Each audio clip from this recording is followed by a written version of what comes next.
Just a little background, I guess, on two areas. One, my ham radio background, and two, my HOA background. I guess life for me as a ham started about 1960. My grandfather gave me a shortwave radio, and that was my introduction to being an SWL. I think my mom and my grandfather said, we need something nerdy for this guy to do. He needs to be entertained. So I spent much of the 60s listening to shortwave.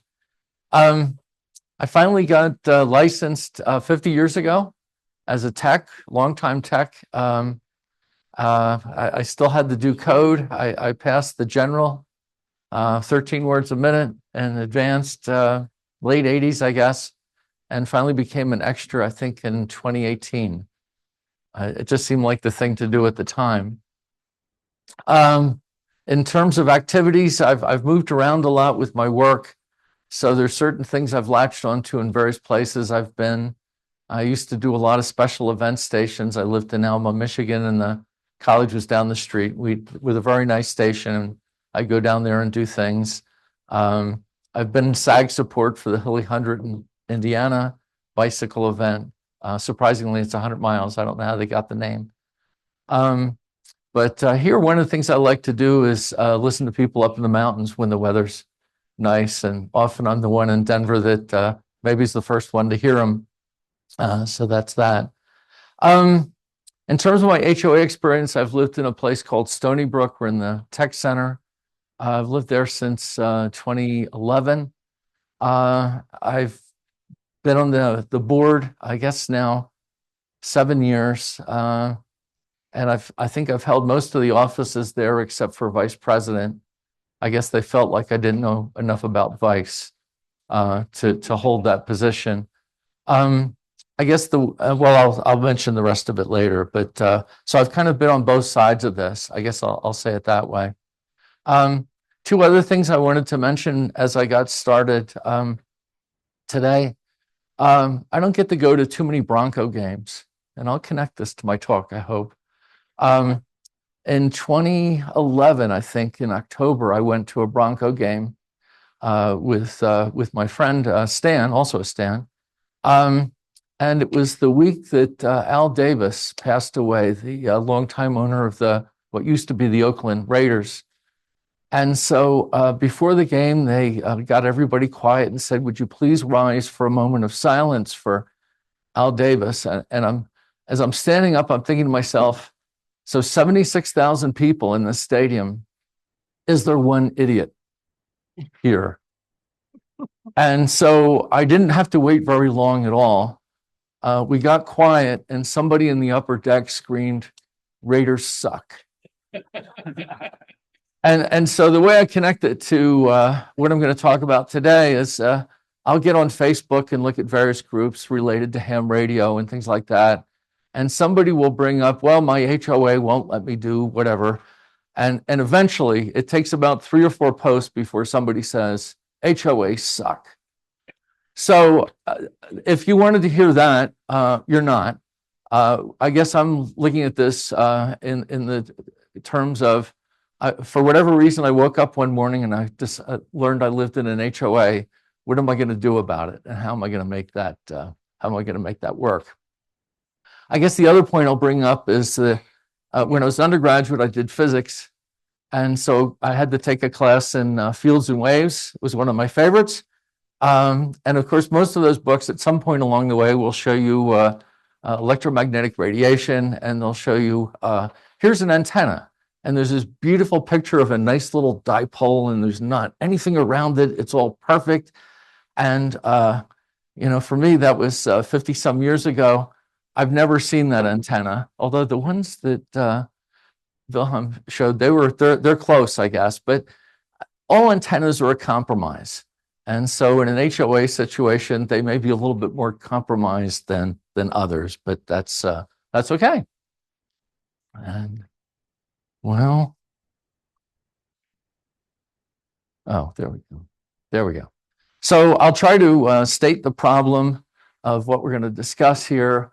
There's a HOA group in Florida called, or a community called the Villages. It's very large. Maybe somebody here knows somebody who lives in the villages. It's not unusual at all. And the thing I liked about it, two things, I guess, is they have a fairly active radio club there. And the second is they kind of attack the problem the way I think most hams you would imagine would approach it. And that is, they looked at a lot of different configurations and said, well, what works well here, given the constraints that we have? So I love their approach, and I've stolen a lot of their slides. I just have a few things of what I've done personally myself, some in progress and some I'm satisfied with. And then we'll have some conclusions and some references. At the end, the last slide has a QR code if you want to grab the presentation, although I think it'll be available otherwise. And it's, well, my email address and other things will be there. So to state the problem, well, these are the rules that I found for my particular HOA when I looked them up. It's this word salad of various things. I've highlighted various words in there. And I'll tell you, I used to think of myself as reasonably well educated. And then I read this several times and came to different conclusions depending on when I stopped reading. If you stop reading right about here, you'd say there's no way I can have an antenna. But that actually is not true. Lawyers must have written this. I wasn't around when the document was generated. It would have been mid-'80s, I guess. They seem to have a lot of emphasis on you're responsible for the safety and cost of your antenna, which I think most people would say, well, that's reasonable. If I did this anywhere, I'd be responsible for the safety and cost of it. One of the other things that drives me crazy with this is that satellite dishes are federally protected. And so I walk around with my dog in the morning and I see a lot of satellite dishes there. And it's like, well, gee, that's an antenna. And then you read further and you say, well, you get to meet the neighbors and talk to them about various things. And of course, the first thing you say is, do you use your satellite dish? I mean, that would be the first thing you'd ask anybody. And they'd say, oh, no, somebody had that before and I've switched over to Comcast and it's just still there. And it's like, so a non-working satellite dish is protected by federal law, and the little dipole I want to string up isn't. So, but it's a little bit frustrating. I'm now going to steal, I think, Rob's slide when I show a tower, because this is even more impressive. But if somebody says, I want to put up a ham radio antenna, I think in my neighborhood, they'd say, well, there's this guy in Greenwood Village. He's got towers and he's got this, he's got that. And so people are imagining that you're going to put up some monstrous thing. The community I'm in, we're about 54 acres of land, about 300 units.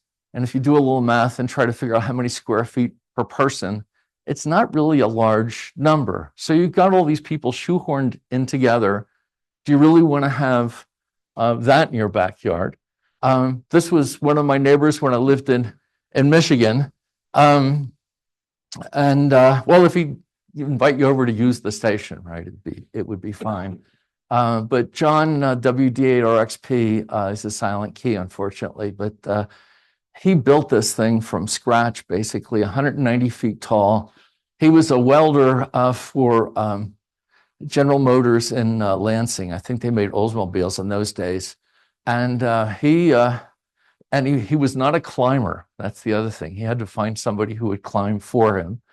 Fortunately, that was done. But there wasn't really that much room on his lot, just enough for the base to fit, and really not much more. It was featured in QST in January of 1987. It's a wonderful article. I think the picture is stolen straight from that. The tower was taken down, I think, shortly before John passed on, but that's just a lot to have nearby, I would say.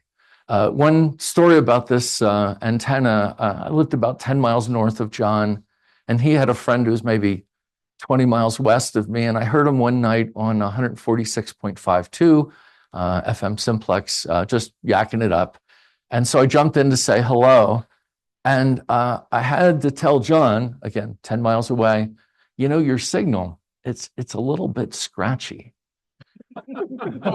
and well, it was. I was having a little trouble hearing him, and I think I had like a J pull up or something. It was enough, but obviously I felt very self-conscious doing this. At the top of this antenna, you can't quite see the detail. I think he had two 11-element 2-meter Yagis vertically polarized. So this was exactly what you want to do if you're going to be on that frequency, yakking it up with somebody. And so his comment was, "Oh, no problem, hang on 1 minute." And all of a sudden, you can imagine, picture the antenna turning around and pointing right at me. And all of a sudden, my meter went from down here to over here right away. And it's like, well, okay, I'm not so crazy. But yeah, maybe it went all the way around. Who knows? I all I could tell is what I hear. Obviously, other ways could be used to do this. So one of the pictures, I'm going to spend some time on this actually, but just to introduce a flagpole antenna. This isn't a bad way to put something up. Satellite dishes are often protected, and flagpoles are often protected, and so whether or not Old Glory's at the top or not, or a Denver Bronco flag or whatever you want to put up there is probably okay.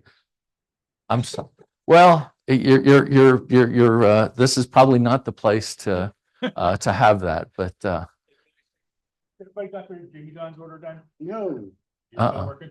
Yeah, how the heck do you do this? Okay, I'll help you. Okay. Sorry. Okay. No problem. No problem. So in this case, it's fed underground directly, and obviously with the vertical radials are the name of the game. That I'll show some stuff later, but they say at least 32, and to use a remote tuner. That's, I think, the next slide, which is really a big deal. Just as a reminder on this, why we want to use a remote tuner.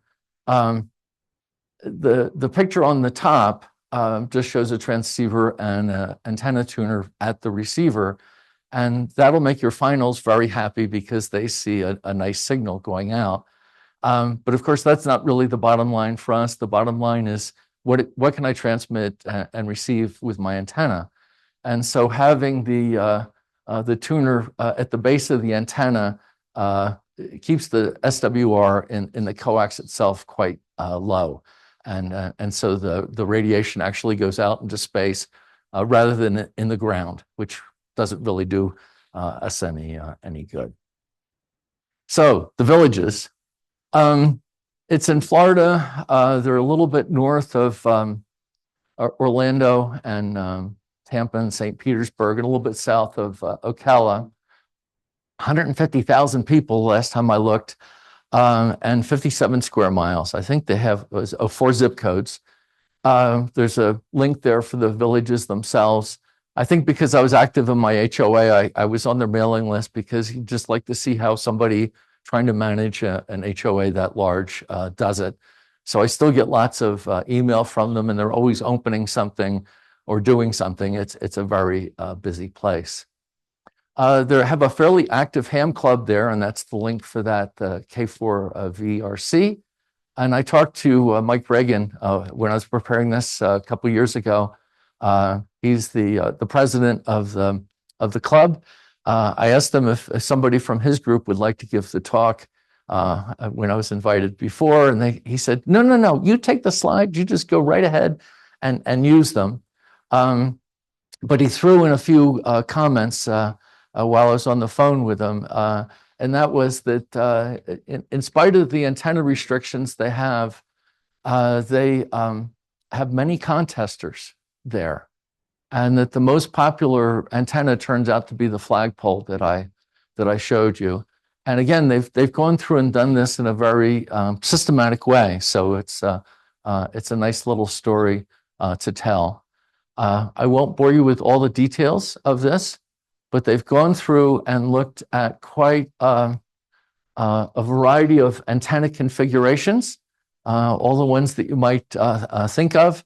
And then they've graded them on various things. Obvious ones would be performance on various bands, and then also the cost and installation and how they operate on the air and how stealthy they are and those sorts of things.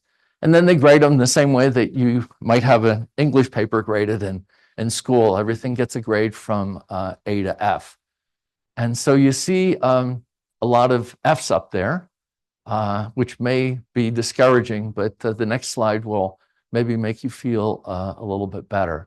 But in terms of the things that they've monitored there, they have graded them that way.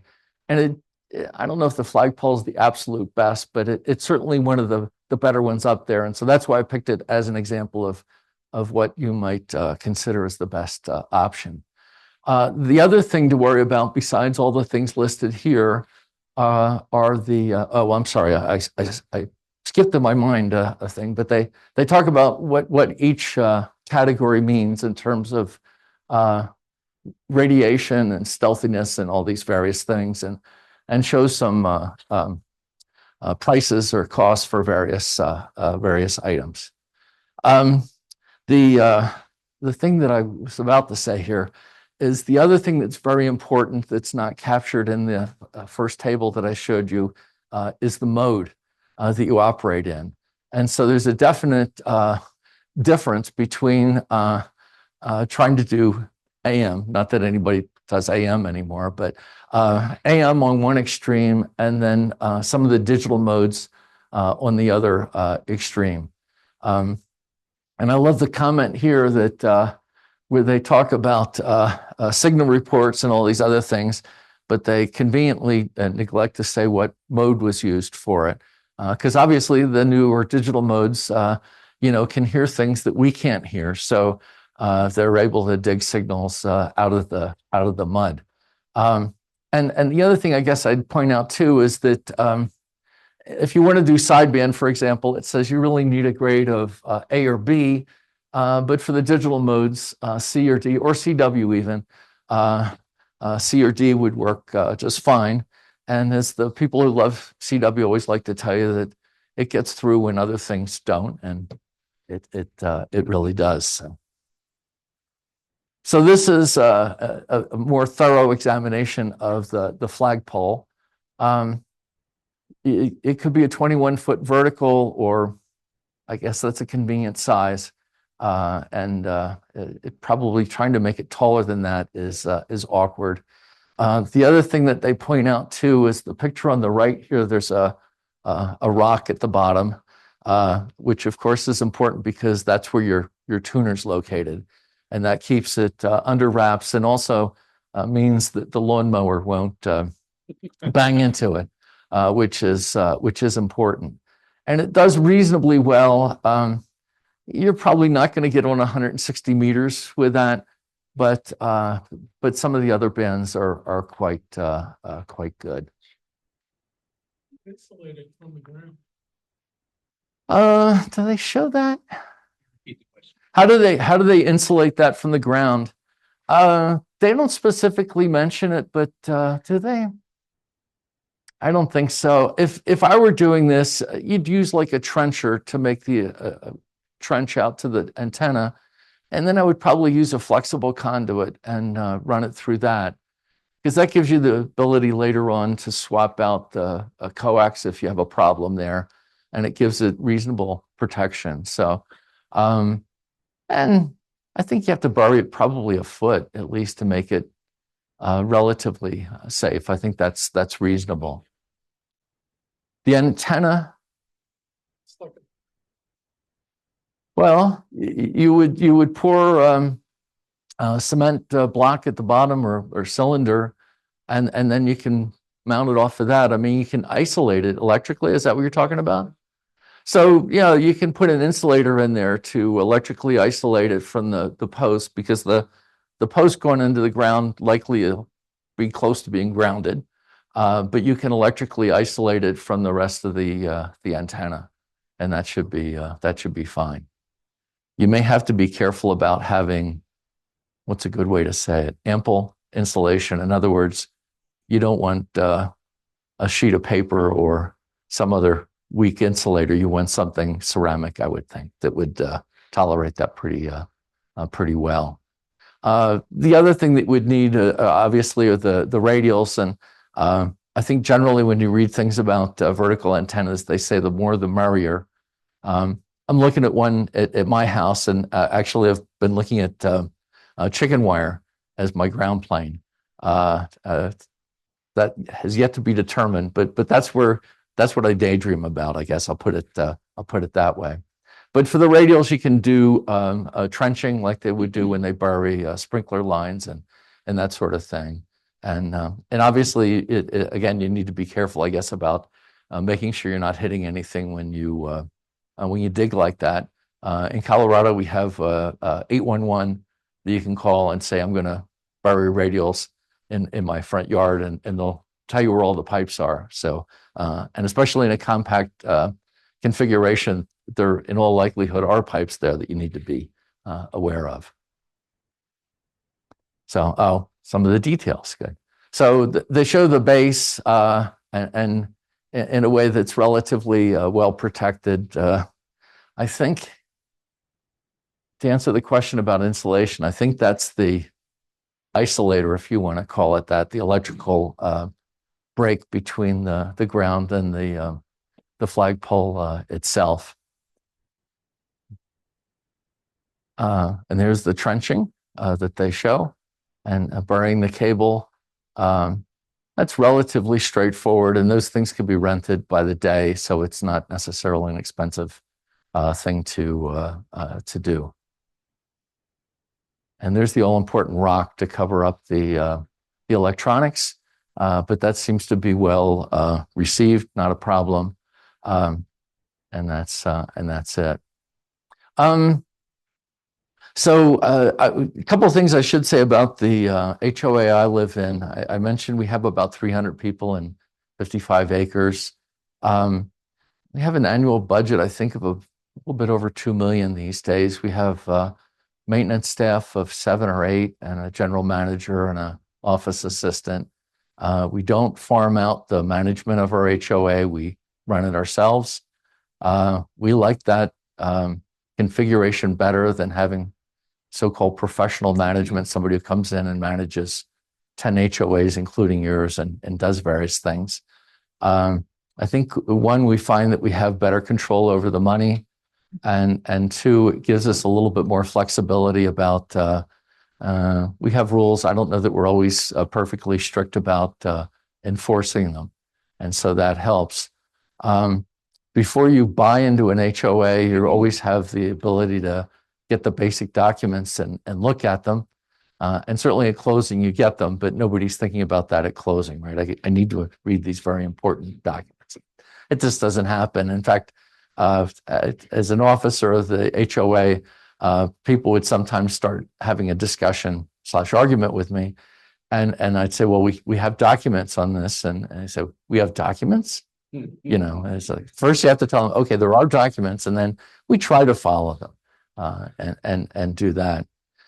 So that may affect some of the things I'm about to say, but every HOA has its own personality.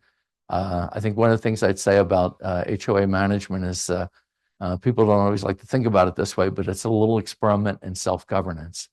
Some people do it better than others. And some of the worst cases are the ones that usually get publicized more. So in my own case, my first antenna farm was all in my attic. I do most of my work in my office in the basement, and so I end up looking at this little piece of the main floor quite a bit, and I realized, because of the drain pipe and the hot water pipe there was a space in there that I could run some conduit up through.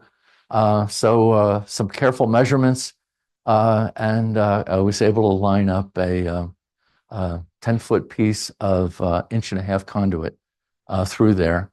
It almost lined up perfectly. It was very good. And so I've got, is it 2 or 3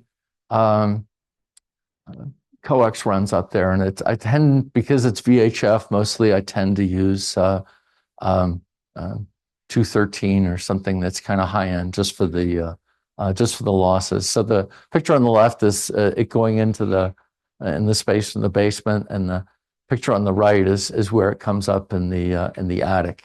I can see it's a little dark, but it comes up here and uses the vent pipe to feed the antennas. So I've got a Arrow J-pole, 2 meter and 70 centimeter there on the left, and I've got a Yagi here, 2 meter. That's actually an old configuration. I said I like to listen to people up in the mountains, so this is turned around so it points west and it's vertically oriented. And so usually, if I can hear somebody up there, I can work them. But they seem to work pretty well and not too much problem. The J pole, the very tip of it is right near the highest peak of the house. Our house is it's got cathedral ceilings, and so when you go up in the attic, it looks like somebody put a bunch of storage sheds down there. They're the individual rooms, and then there's a very high peak for the roof itself. So it gives you a lot of space up there. I have to get up on a ladder to actually service those, so it definitely feel like it's high up, but it's still inside. I tend to have very short runs of coax for all this.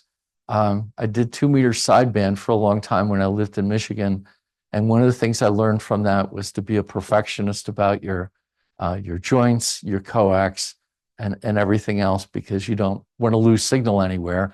You're in a situation where you have a problem. Your signal has to pass through a roof.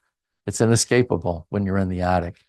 So I'm real careful about that at the higher frequencies.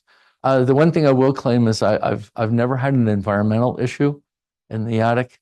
The temperature stays relatively constant. I don't seem to get much ultraviolet light up there. I do get snow on the roof. I don't see where that has affected my signal or anything. So it's once it's there, things are relatively stable. That's nice for me. I upgraded my installation a year or so ago. It's now R60 up there, so it's like they had a snowstorm of insulation. So it's a little harder to get the things now than it used to be. But as I said, the signals will get through the roof, not a problem. I certainly hear a lot, and that's good. The other thing I'll mention is some of the things I did to actually end up with the Arrow antenna up there. I started off with something much more modest, just a quarter wave, 2 meter antenna.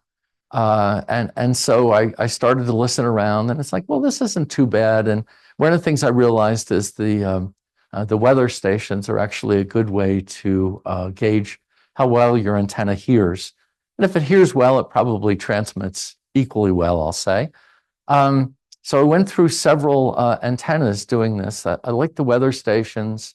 Other things are okay. The repeaters are fine, but because the usage isn't all that great, they're a little bit hard. You have to be patient to listen to them for a while, whereas the weather stations are nonstop, and so you get a signal report pretty quickly. But I started off with a quarter wave. I did have a DBJ1. That's the, what's his name? Ed Fong in California, who makes these antennas inside it. They fit inside a PVC pipe. It's a nice antenna. I liked it, but when I got the Arrow J-pole, it actually did noticeably better. So I swapped it out for that.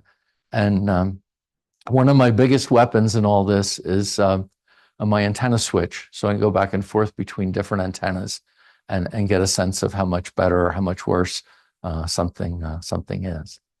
Hey, Stan, do you have any feel for if people have solar on the roof, how that affects things? Yeah, I'm guessing it might, because I think there's some possibility for reflection. I don't have solar.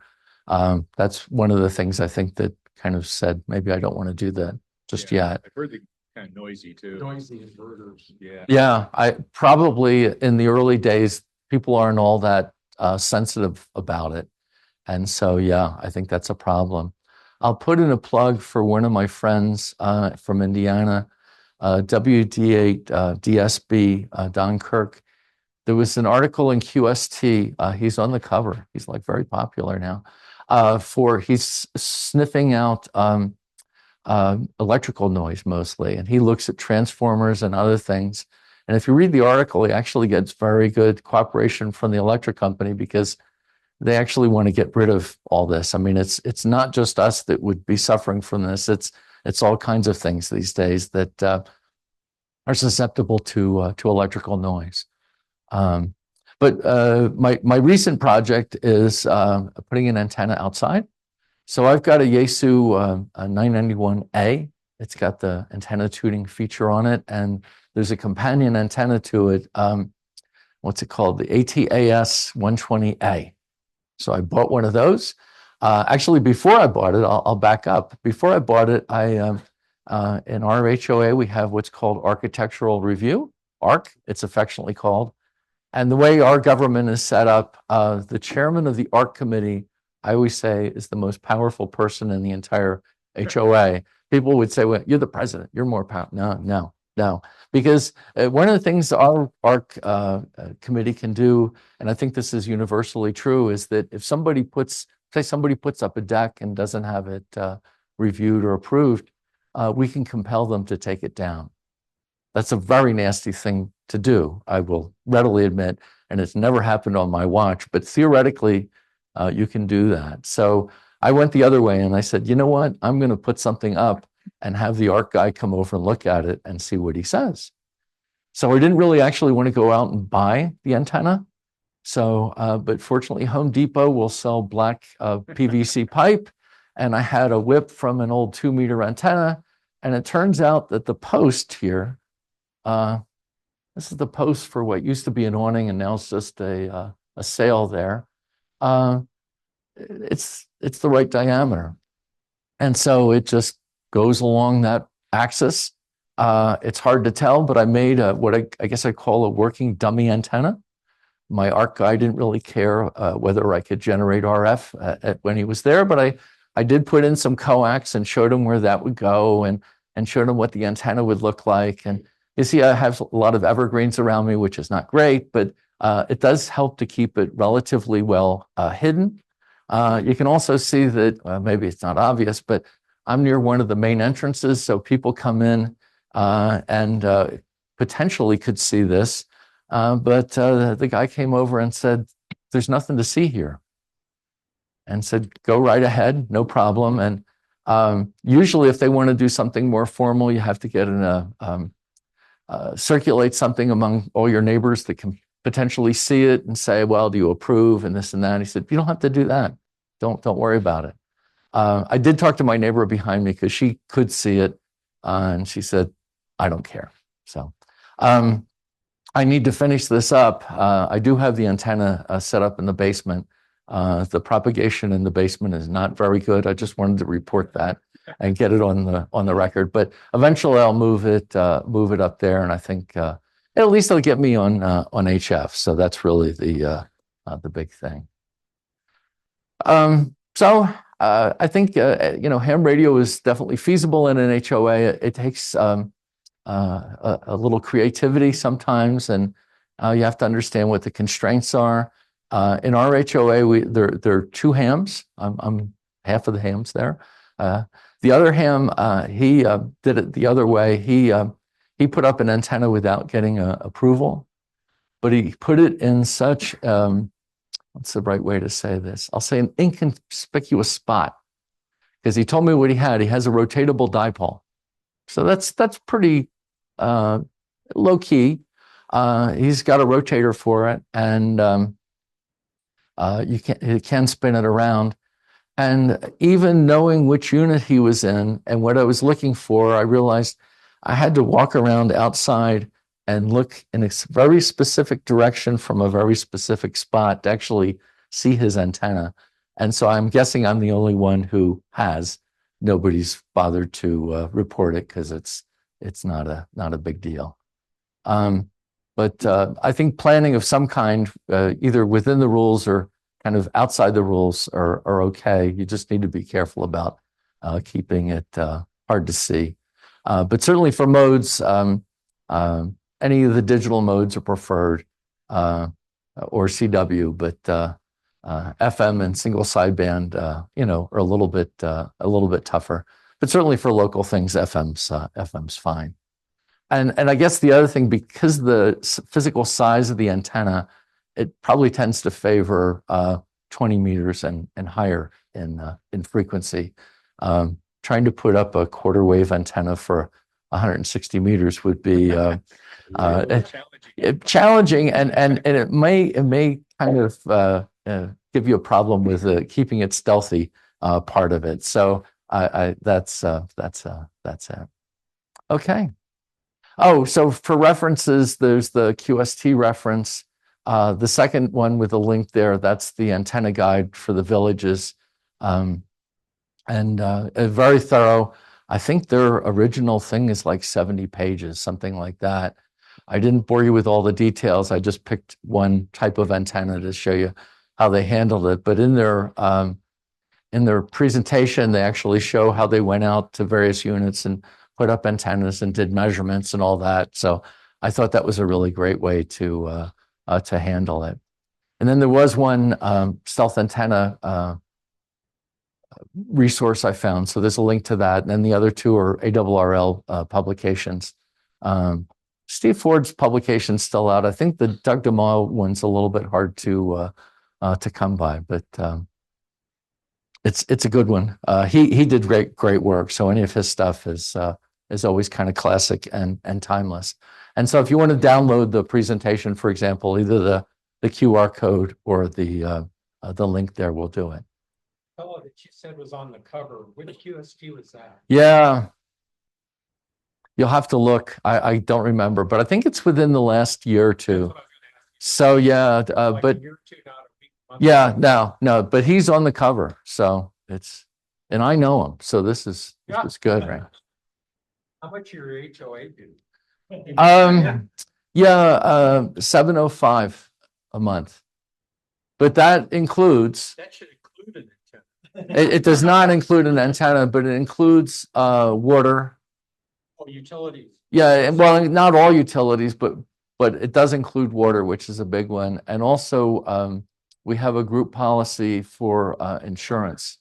So we end up buying the equivalent of like renter's insurance or condo insurance. So that takes some of the load off of that, which saves some money. And where are you in town? So we're in the tech center. So actually the nearest landmark is not in Denver. It's Cherry Creek High School. We're kind of down the street from them. Yeah. Do I allow what? Inside? The house, yeah, a friend of mine, her HOA does not allow building or sewing rooms. No, nothing like that. Not allowed to have a building. Oh, no. Yeah, everyone has different rules. I guess the other thing I'll say too is that the rules are not written in stone. They are changeable. Some require more work to change, but yeah.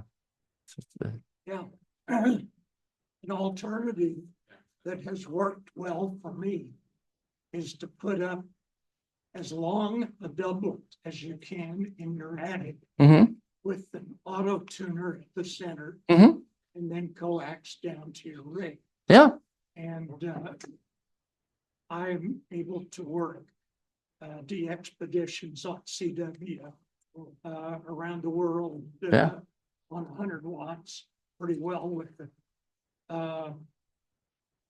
I delivered a presentation to this group about 8 years ago on a similar subject. Mm-hmm. It was called, you'd have to look it up. It was something like working DX with restricted antennas. So if you go back and look at the old presentations, you can find it. Okay, thank you. Thank you. What kind of antenna? Working DX with restricted antennas. Your antenna that you were just talking about. Oh, you just put up as long a doublet and it can be folded Okay. as long as you can, but an auto tuner at the center Yeah. and then coax down to your rig. Right. And that works very well, Mhm. actually. Okay. Hey, no, if I took an antennas, what about gutter antennas? I've Yeah, I've never tried one. I mean, one of the problems I think you have is that they could end up being grounded. So it's possible. I've never tried it. I think I'd rather use a gutter as a ground than as an antenna. Have you read or seen any articles on shingle composition and how it affects attic antennas? So as your signal goes through, shingles are made of all kinds of nonsense nowadays. There was something in QST. Was it QST? Thinking about mineral content. Yeah. Asphalt shingles. and Somebody stuff like did that. an honest experiment on that, and Okay. I don't know if it was QST or National Contest Journal, because I've accessed all the digital ones now, and so you see something one place, and it's like, where was that? But it's relatively recent vintage. Again, like within the last couple of years, somebody looked at that. It's an interesting thought. And certainly one of the things that I would have people think about is if you, I don't know how common it is here to put up a double roof, that sometimes they'll roof over the original one. You don't want that, obviously, because just the extra layer clearly isn't doing you any good. Right, but we have the hail resistant shingles, which are significantly thicker, right? So I'm just curious, without getting up there and And running looking, tests and all that. Yeah. Of stuff, so. See if you can find that article. Yeah. Or if you want to send me a note, I'll see if I can find it. But there has been something, I'll say, in the ARRL literature of late that spoke to that exactly. And it was interesting because I think if I remember the conclusion, it isn't as bad as you think it is. Okay. That's good news. Because I can't see through it. How can RF go through here, Right. right? So, but that's not that. In the back place. Regarding the flagpole antennas, how well do they survive severe storms? Yeah, these are in Florida, so but they're inland, so they're not right on the coast. That probably works to their advantage. I don't have any firsthand experience, but I would think they would tolerate it relatively well. I think some of it is also kind of how the weight's distributed. If they're relatively light at the top, and maybe smaller in diameter, but okay. Oh,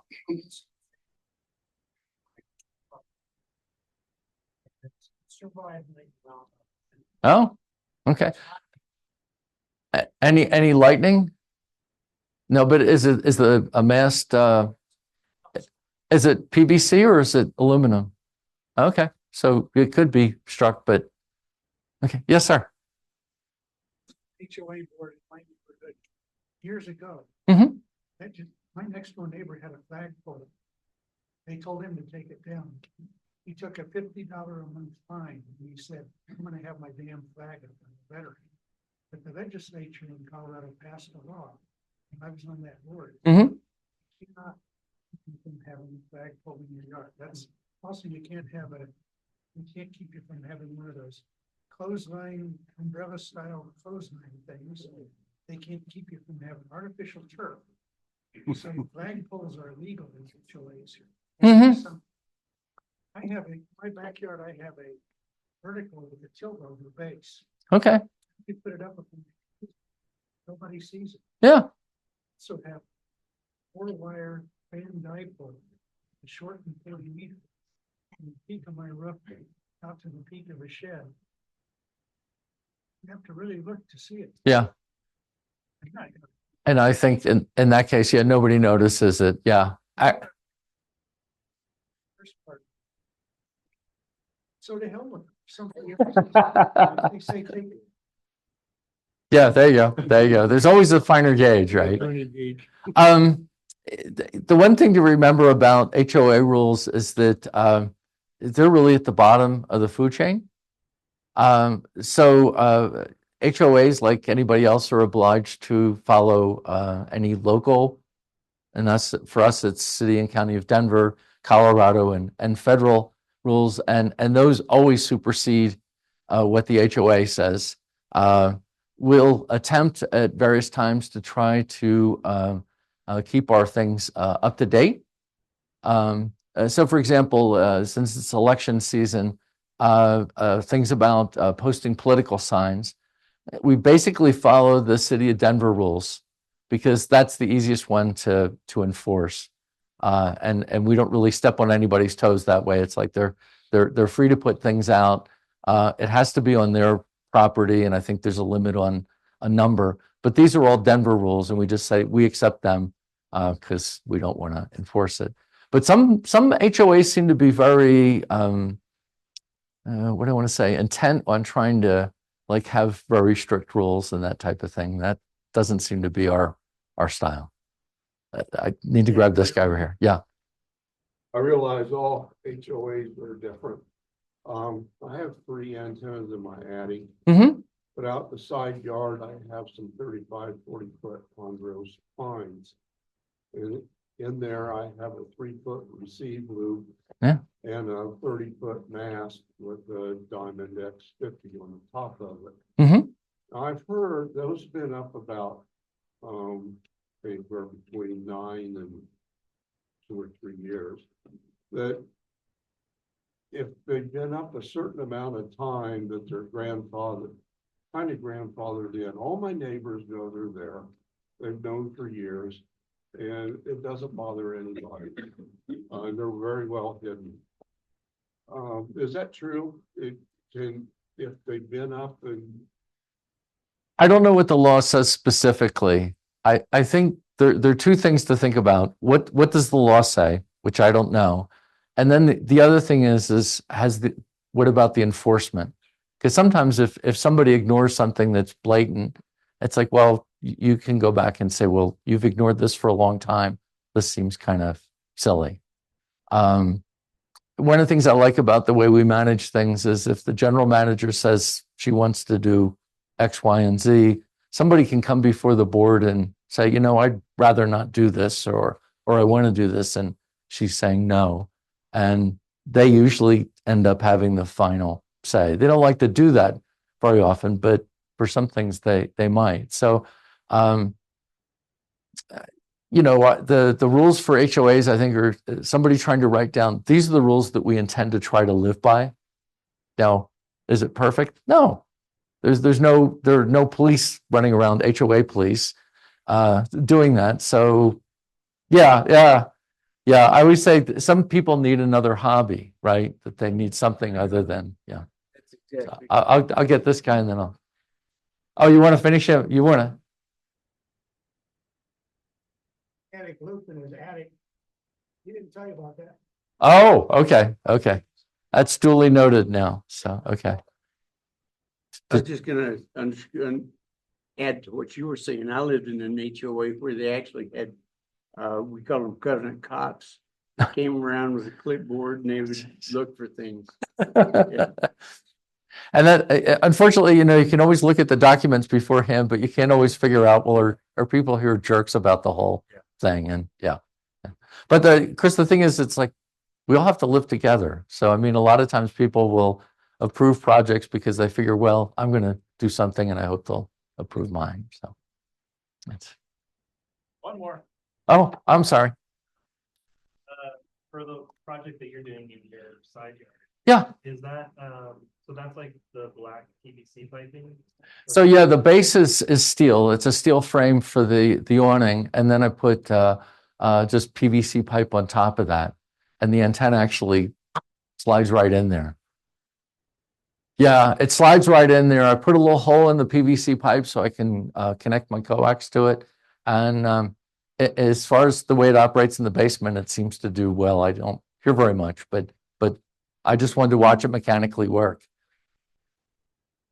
Yeah, I made my own. Yaesu sells one for that, and I may look at doing chicken wire. Yeah, because you want to have it's still a quarter wave antenna, and so you need quite a few. You're not going to get 32 radials, but you want to have one for each band. I think that's what the Yaesu design does, and that's what I did with mine. And so far, so good. Yeah. Awesome. Thanks, Dan. Thank you.